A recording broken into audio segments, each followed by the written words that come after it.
আসসালামু আলাইকুম। আমি আজ ১ pound chocolate sponge cake recipe তৈরি করে দেখাবো। এটা বেস থেকে শুরু করে ডেকোরেশন সবই থাকছে একই ভিডিওতে। কথা না বলে কেক রেসিপিটা শুরু করি। তো আমি প্রথমে একটা বাটি নিয়েছি, বাটিতে 1/2 কাপ ময়দা নিচ্ছি। 1/2 কাপ ময়দা থেকে 1 টেবিল চামচ ময়দা আমি উঠিয়ে নিয়েছি। 1 টেবিল চামচ ময়দা উঠিয়ে নেওয়ার পর সেখানে আমি 1 টেবিল চামচ গুঁড়া দুধ ইউজ করব। আমি 1 টেবিল চামচ গুঁড়া দুধ ইউজ করছি। তারপরে 1 টেবিল চামচ কর্নফ্লাওয়ার ইউজ করছি। তারপর দিচ্ছি আধা চা চামচ বেকিং পাউডার, 1/4 চা চামচ বেকিং সোডা, 1 চিমটি লবণ, এরপরে কোকো পাউডার 1 টেবিল চামচ।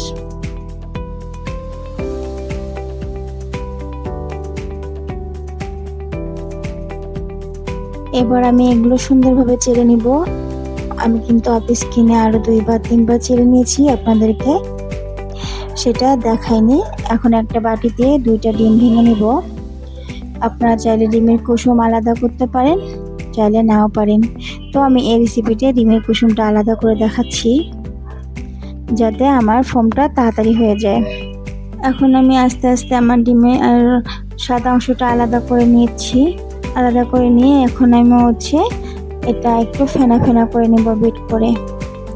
এরপরে আমি এখানে 1/3 কাপ চিনি ইউজ করব। আমি এখানে আজকে আর গুঁড়া চিনিটা ইউজ করি নাই। এখন আমি এখানে ইউজ করছি আস্ত দানা চিনিটা।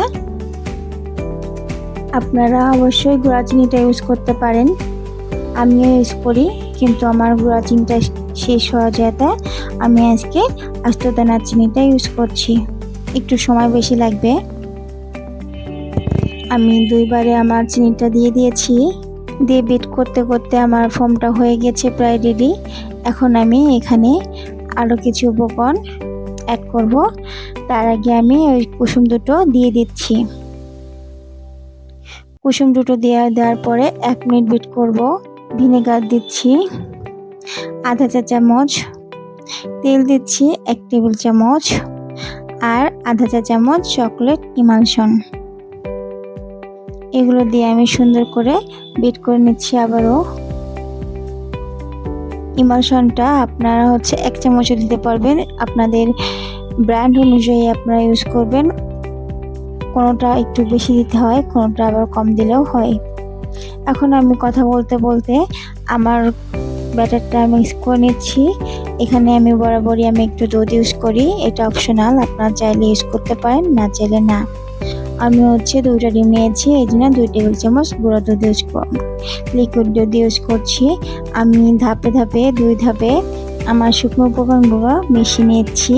প্রায় আমার মিশানো হয়ে গিয়েছে বলতে পারেন। আমি কিন্তু আমার 2 টেবিল চামচ আমার লিকুইড দুধটা আমি এখানে আস্তে আস্তে মিশিয়ে নিয়েছি। আমার অলরেডি ব্যাটারটা মিক্স করা কমপ্লিট। এখন আমি আমার মোল্ডটা নিয়ে নেব। আমি মোল্ডে একটা বেকিং পেপার নিয়েছি, তারপরে মোল্ডে আমার ব্যাটারটা ঢেলে দিয়েছি। ঢেলে দেওয়ার পর এটা একটু ট্যাপ করব, আর সাসলিকে কাঠি দিয়ে অবশ্যই আমি নেড়ে দিব যাতে এখানে বাবলস ক্রিয়েট না হতে পারে। এখন আমি চুলাতে কিন্তু আমার কেকটা বসিয়ে দিয়েছি, আর বরাবরের মতো আমার চুলার আঁচটা আপনাদেরকে আমি দেখিয়ে থাকি। তো আমি আর 20 মিনিট পরে দেখি আমার কেকটা অলরেডি ডান। দেখতেই পাচ্ছেন কি সুন্দর হয়ে গিয়েছে, যেমন ফুলেছে তেমনি কালার, এবং হাতে কোনো কিছু লেগে নাই। দেখেন মাশাআল্লাহ, এত সুন্দর সফট চকলেট কেক এভাবে কেউ দেখাতে পারবে কিনা আমার মনে হয় না। যাই হোক, আমি এখানে 1 কাপ ক্রিম নিয়ে নিয়েছি এবং এটা বিট করছি। আমি 1 পাউন্ডের জন্য 1 কাপ ক্রিম নিয়েছি। আমার সম্পূর্ণটা হয়তো লাগবে না, বেঁচে যেতে পারে, তো আমি একটু বেশি করেই করি, কারণ বারবার বিট করতে আমার ভালো লাগে না, এই জন্য। এখন আমি কেকটা স্লাইস করে কেটে নিয়েছি, সেটা আপনাদেরকে দেখাতে পারিনি।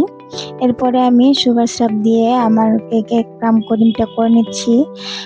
তারপরে আস্তে আস্তে ক্রিম দিয়েছি সুগার সিরাপের পরে, তারপরে চকলেট গানাশ দিয়ে দিচ্ছি।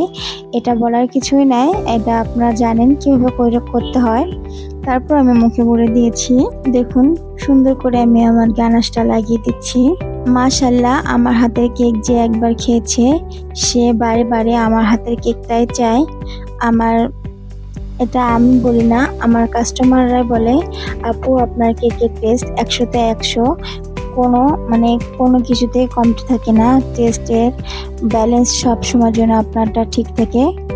তো মাশাল্লাহ, আমি এতে খুশি। আমার